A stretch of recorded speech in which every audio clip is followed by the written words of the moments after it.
રાજકોટ મહાનગરપાલિકા દ્વારા door to door garbage આપણે લઈએ છીએ એ ખૂબ સારી વાત છે. આ કામગીરી 3 ઝોનની અંદર વેચાયેલી છે: કોઠારિયા, માંડા ડુંગર અને રૈયાધાર. આ ત્રણેય જગ્યાનો, ત્રણેય ઝોનનો જે કચરો છે એનું કલેક્શન થઈ અને મોટા વાહન દ્વારા આ કચરાને આપણે નાકરાવાડી સ્ટેશને, જ્યાં આનું મોટું ગાર્બેજ સ્ટેશન છે, ત્યાં આપણે એને મોકલી છીએ. આ ગાર્બેજની અંદર કચરો છે એ ત્રણેય ઝોનનો અહીંયા ભેગો થાય છે. ત્યારબાદ આ ઘન કચરાની અંદર પ્રોસેસિંગ થઈ એને રિસાયકલ થાય એવો કચરો આપણે અલગ તારવી છીએ અને આ કચરાનું નાકરાવાડી ખાતે આ બધા જે પ્રોજેક્ટ છે એ નાકરાવાડી ખાતે ત્રણેય ઝોનના ગાર્બેજના ત્યાં થતા હોય છે. એટલે 3 ઝોનનો કચરો છે એ નાકરાવાડી ત્યાં ઠલવાય છે અને ત્યાં પ્રોસેસિંગ પણ થતું હોય છે. પ્રોસેસિંગ થાય છે પણ કચરાનો નિકાલ થતો નથી અને નેશનલ ગ્રીડને આરએમસી દ્વારા જે ખોટા આંકડા આપવામાં આવ્યા છે એ પણ હોય છે. નિકાલ નથી થયો, કચરો ત્યાં જ છે. ધીમે ધીમે આનો નિકાલ થતો હોય છે. આ કામ આપણે 3 એજન્સીને આપેલું હતું, એને પેનલ્ટી પણ લગાવેલી છે.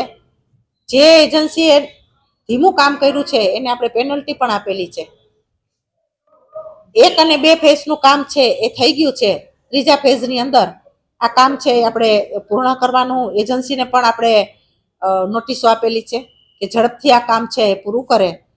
એટલે આ એજન્સીઓ છે એમાં 50% ને 25% કામ છે એ 2 ઝોનની અંદર આપણે પતાવી દીધું છે.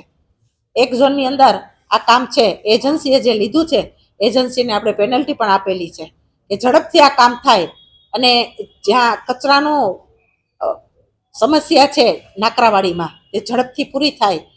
અને આ બધા વિષયો જે આપણા હાથ ઉપર કચરા બાબતના જે આવે છે, અને રાજકોટ છે મહાનગરપાલિકા છે ત્યારે 3 ઝોનનો જે આ કચરો છે એ નાકરાવાડી ભેગો થતો હોય તો તે ત્યાં આપણે ધીમે ધીમે પ્રોસેસિંગ કરી અને આ કચરાનો નિકાલ તાત્કાલિક થાય એવી 3 એજન્સીઓને પણ આમાં પેનલ્ટી આપેલી છે અને ઝડપથી કામ થાય તેવું સૂચના પણ આપેલી છે.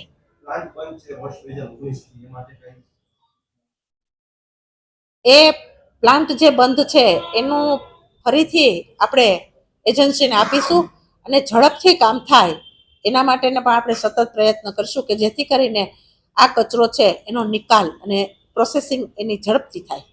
છેલ્લા 4 વર્ષથી પ્લાન્ટ બંધ છે. રોજનો 700 ટન કચરો નાકરાવાડી ખાતે પહોંચે છે. આ બધો કચરો અત્યારે ભેગો થઈ ગયો, એનું નિરાકરણ ક્યારે?